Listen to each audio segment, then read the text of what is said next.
ଜାନୁଆରୀର ପ୍ରଥମ ସପ୍ତାହରେ ରାଜ୍ୟରେ ଶୀତ ପ୍ରକୋପ ବଢ଼ିବା ସହ ଘନ କୁହୁଡ଼ି ଦେଖାଯିବା ନେଇ ପାଣିପାଗ ବିଭାଗ ପକ୍ଷରୁ ପୂର୍ବାନୁମାନ କରାଯାଇଛି।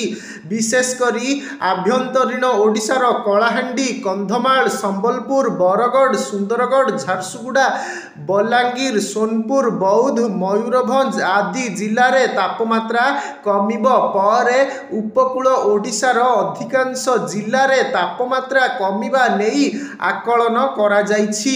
ଅନ୍ୟପଟେ ଘନ କୁହୁଡ଼ି ନେଇ ବିଭିନ୍ନ ଜିଲ୍ଲାକୁ ୱାର୍ଣ୍ଣିଂ ଜାରି କରିଛି ପାଣିପାଗ ବିଭାଗ।